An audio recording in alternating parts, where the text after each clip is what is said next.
ACL injuries are common in athletes and even weekend warriors. And my guest today is here to tell us about the ACL, the various treatment options, and how we can prevent ACL injuries as much as possible anyway. I'm joined today by Dr. Joseph Rabe. He's an orthopedic surgeon with Summa Health.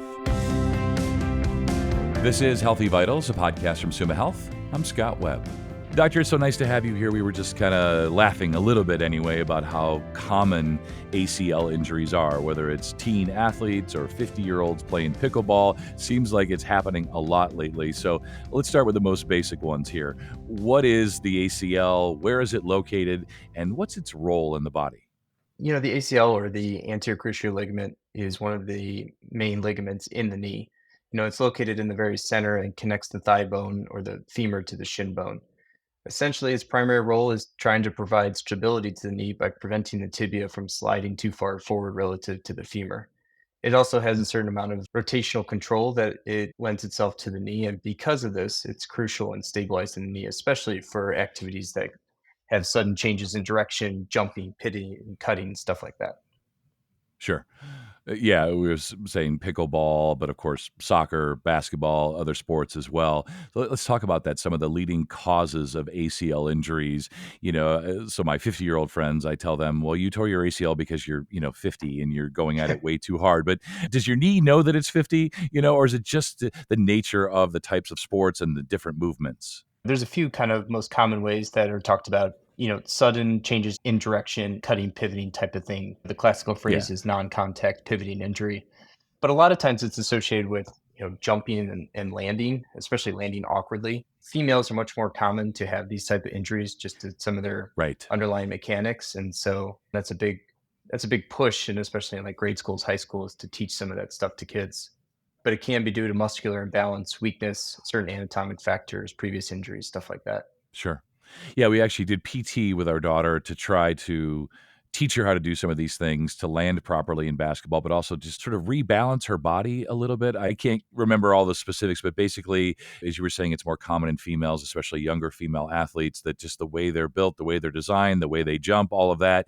So we tried to prevent ACL injuries in her for her. And so far, knock on fake wood, so good. Do you recommend that? Do you recommend people sort of try to get out in front of it just a little bit? I do give that to people, especially like you talked about the young soccer player, the female soccer Mm, players, female basketball players sure. who have ruptured their other side and have already seen me, had the whole surgery stuff. As they're starting to Yeah. get back, I talk to them very much about the jump mechanics and getting into some of these programs or continuing with their physical therapist, trying to prevent it from happening on the other side because it's such a common injury Yeah. with those people.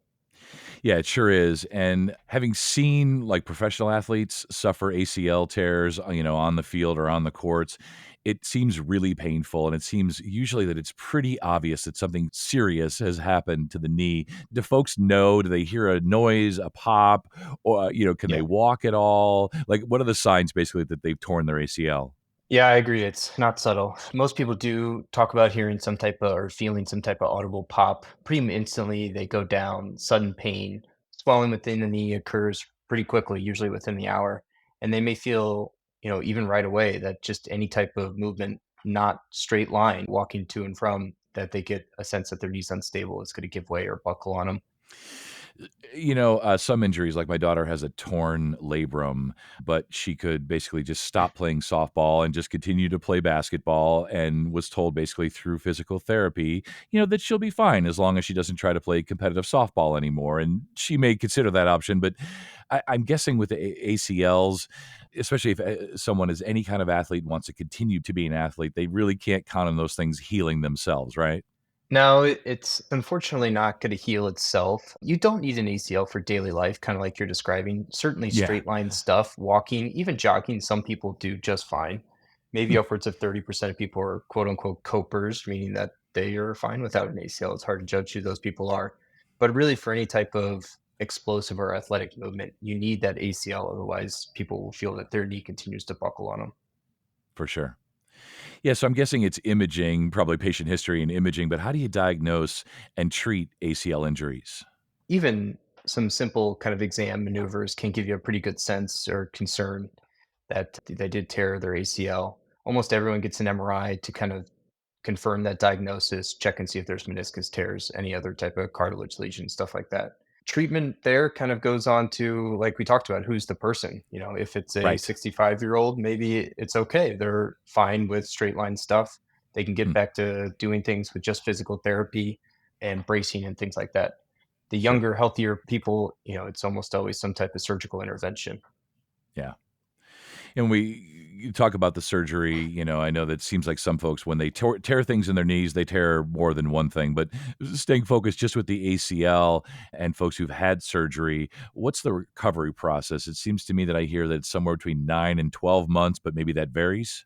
Yeah, 9 to 12 months, and that's not that you're bedbound for, that entire time. In general, people were trying to get back their full range of motion within the first few weeks, getting back to their activities of daily life by 6 weeks. Straight line jogging stuff starts at around 3 months, as long as they're progressing well, and then, basic cutting, pivoting 5, 6 months, and then full return to the field is 9 months, and a lot of times I'm holding people back from that 6 to 9 month time period because it's not that they don't feel ready, it's that the graft that we use to reconstruct the ACL just isn't ready yet. It needs time to Hmm. fully mature. Sure.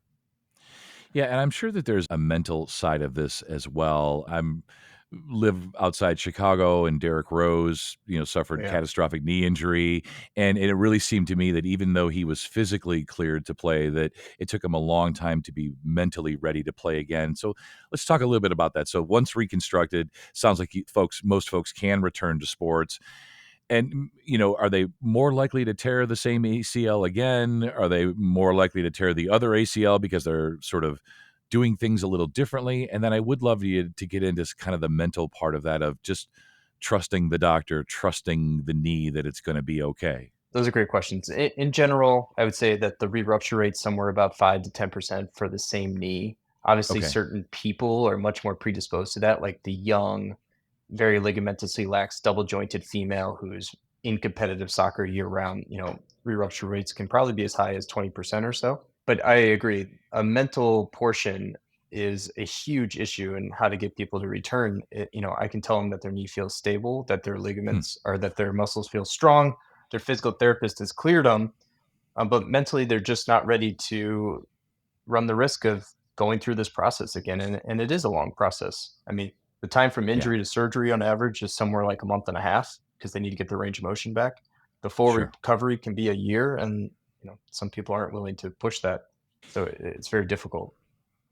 Yeah, and I've noticed that girls that my daughter plays against who had ACL injuries and had them repaired, it's like they'll start the game without a brace on, and then about halfway through, I'll notice they put the brace on, and it makes me wonder, is it the knee that's bothering them, or is it more sort of psychosomatic? Is it in kind of in their heads a little bit, that feeling of, I should probably put my brace on. I'll probably be better off if I wear my brace. And I feel like that's a big part of this, is just, trusting the surgeon, trusting the knee, trusting everything that they've done. And as you say, medically, they might be ready after 9 months, but it might take them a year or more until they're really mentally ready, right? Yeah, exactly. I feel like sometimes I see him back at 9 months, and I'm basically like, "The therapist and I have talked, you're cleared, your knee looks great." Hmm. And they will get back to playing basketball, but they're like, "You know what? I'm just gonna start playing, like, 10 minutes, and then I'll see how I do with that. And maybe I'll bump it up to 20 minutes," which is fine, and I agree that I think there's main a lot of that is just the mental component. A lot of people ask me, "Do they need a brace?" And I tell them that there's no studies that show that a brace is going to Hmm. help you from re-rupturing it again or prevent anything. Sure. But I do think it lends a very strong kind of mental Hmm. security blanket that they have, or that they're doing everything possible to try and prevent this from happening again. Yeah, it's kind of like a whoopee in a way, those things Yeah, that we all had yeah. as kids, right? Our favorite stuffed animal or blanket, whatever it is. This has been really Right. educational, good stuff today. Just want to finish up. We touched on it a little bit earlier, but what were your best recommendations anyway to try to prevent ACL injuries? Besides, of course, well, just don't play sports, or don't play pickleball when you're 50, or.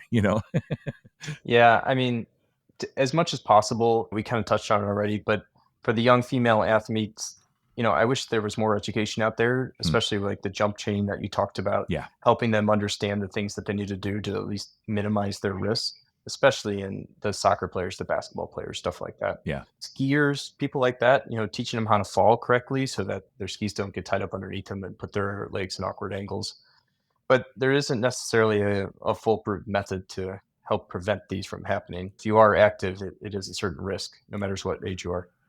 For sure. And we hope that podcasts like this help to educate folks, as you say, spread the word that there are ways to teach young athletes, especially how to jump and land properly. As you say, with skiers, how to fall properly, right? Like that's a whole thing. It's a whole science and probably a separate podcast. But for today, thank you so much.